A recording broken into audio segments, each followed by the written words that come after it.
Ал достар, амигуруми қуыршағының 3-ші бөліміне келіп жеттік. Сіздермен қолын тоқитын боламыз. Өзінің жаңағы аяғының түсті светі бар ғой, мына осындай қожаға ұқсас светті аламыз да, осылайынан колечко жасайтын боламыз. И осы колечкоға міне қараңыздар, мына тұр ғой, міне былайынан X болып тұр ғой, осы X-тің астынан кіргізіп, міне былайынан жіпті аламыз. Алып, осы шетке петля для подъема, кейіннен 6 ілмексіз баған тоқитын боламыз. 1, 2, 3, 4,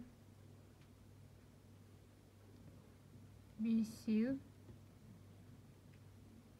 6 алтаумен. Енді осы жіпті тартып,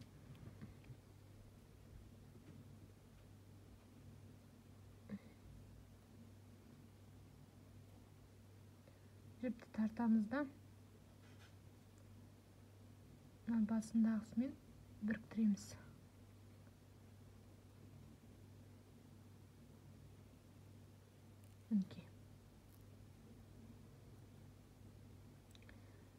Енді осы шетте арттыру болады. Бізде міне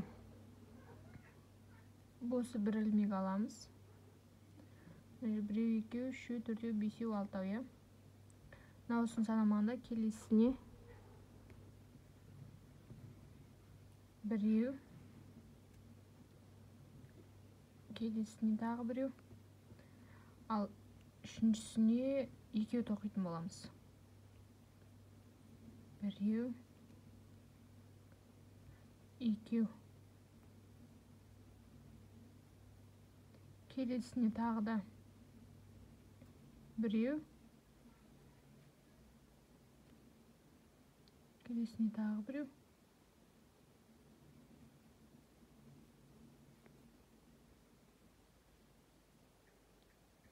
одан кейінгісіне міне, одан кейінгісіне міне тағы да 2.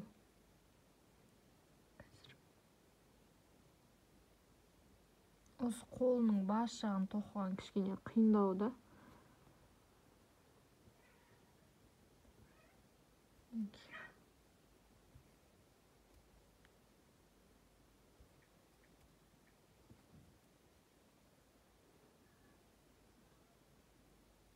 Сонымен бізде 1, 2, 3, 4, 5, 6, 7, 8 болды.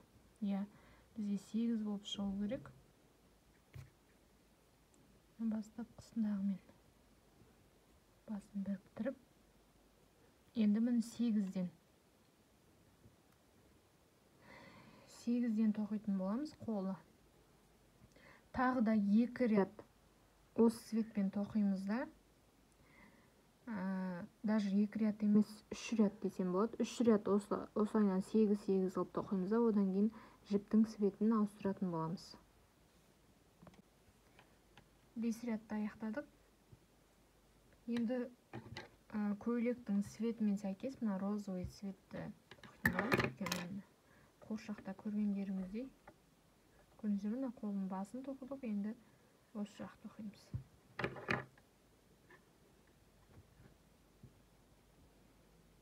Сөйтіп кесіп тастайық.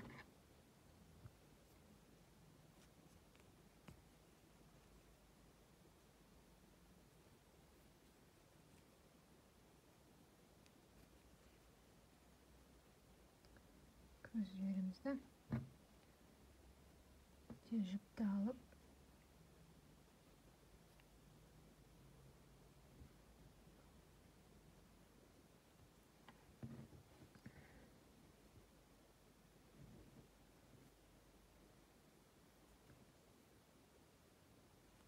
сегізден 1,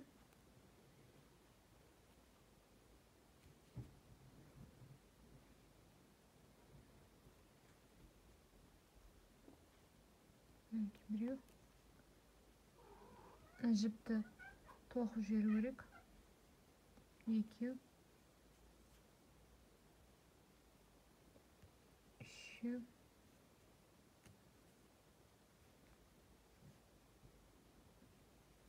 төртеу, бесеу, алтау, жетеу,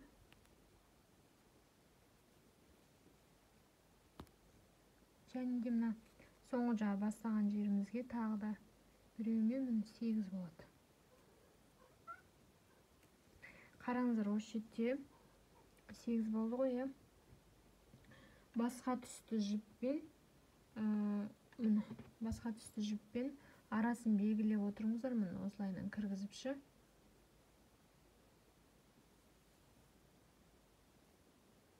Өйткені шатасып кетесіздер. Так, мына жерде енді біреумен біріктіреміз.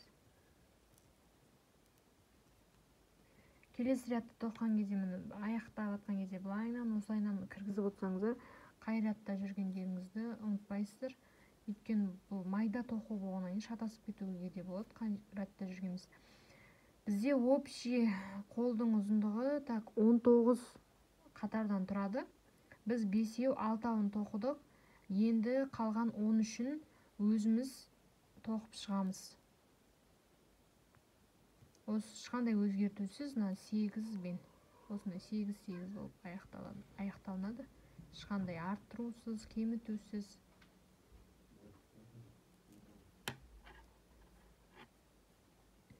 Біреу, екеу,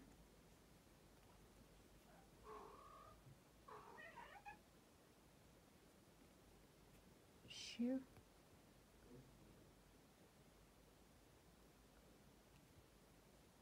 төртеу, бесеу,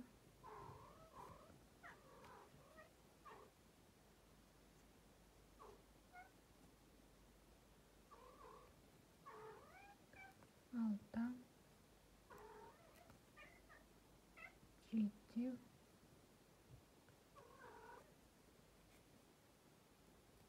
мені көрдіңіздер ме, аяқтайын деп тұрмын. Мен жіпті былайынан кіргіземін да. Аяқтаймын. 8. Осылайынан мен 1, 2, 3, 4, 5, 6, 7. 7, я енді 12 қатарды арғарай өзіміз тоқимыз. 2 қолда бірдей болып шығады. 2 қолында солай тоқисыздар. Мінекей достар, 2 қолында бітірдім мен. Мына жіпті көрдіңіздер ме, алып тастайсыздар да. Одан кейін мынаны кішкене көрсетіп жіберейін, қалай жасайтынын. Кішкенеден бөліп аласыздар да. И мындай крючокпен, или болмаса ағаш жаңағы сушиға арналған бамбуковый палочкалар болады ғой, сондайлармен ыңғайлы болады негізі. Осылайынан итеріп қатты нығыздап қажет емес. Кішкене ғана салсаңыздар да жетеді негізі. Енді қараңыздар, жіпті кесіп, ұзынырақ қылып кесе берсеңіздер болады. Енді қатты ұзын емес, бірақ орташа бір. Өйткені осындай дәу ине аламыз.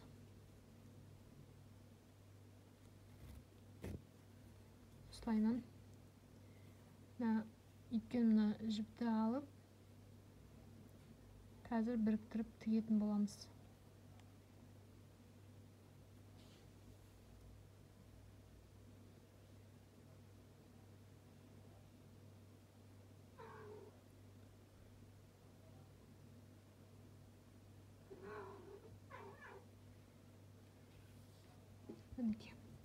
Кіргізіп алдық, енді қалай тігеміз? Мына біреуін алдық, келесін аламыз, бір кіргізіп аламыз, е.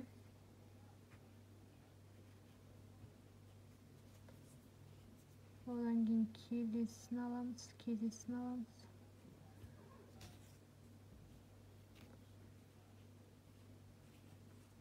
Одан кейін келесін аламыз. Байынан алып, басын тартамыз. Чтоб нығыздап, жақсылап не olmас үшін қайтадан мына жерлерінен кіргізіп тігіп жібереміз.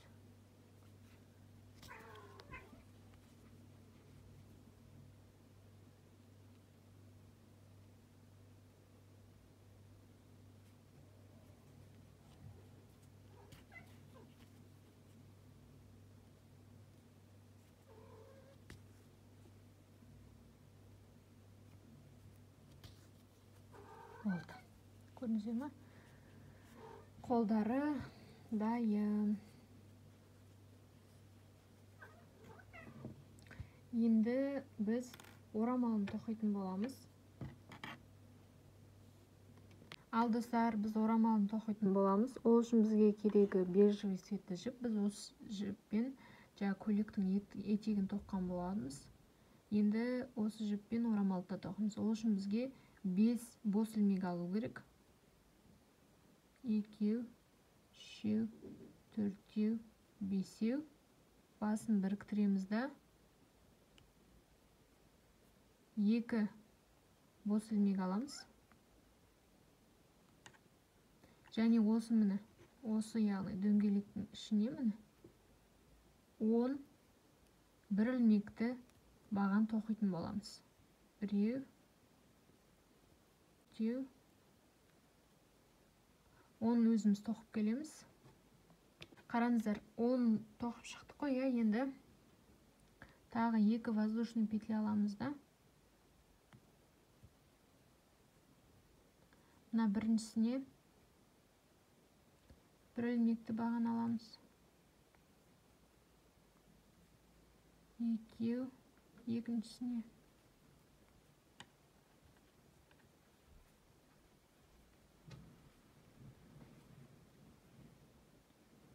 3, 4,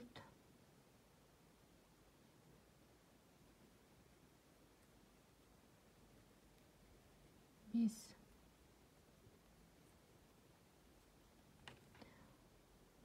Біреу, екеу, үшеу, төртеу, бесеу, Мына ортасындағы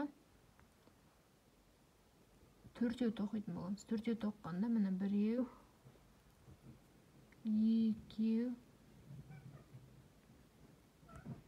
и ортасына 2 воздушный петля аламыз да. Тағы 2-еу тоқимыз.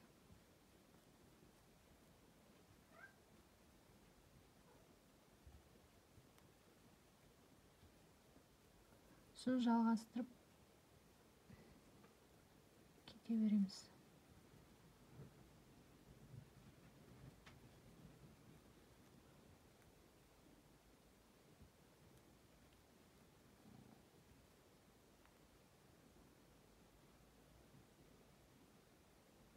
Үшеу болды. 4-еу және 5-еу.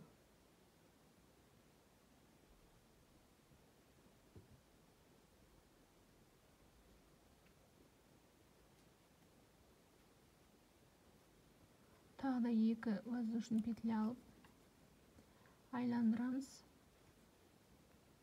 2, 3,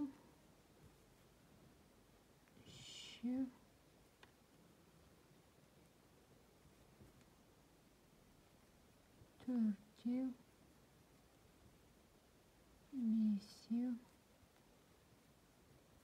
6 және де 7. Көрдіңіздер ме, уже мына 2-еу қосылды да, ол мынаған қосылып уже 7-еу болды. Сонда мына жерге міне тағы да 2-еу тоқимыз. 1, 2, 2 воздушный петля аламыз да, тағы да 2-еу тоқимыз сол жерге. 1, 2, ары қарай тағы да 7-еу тоқылады.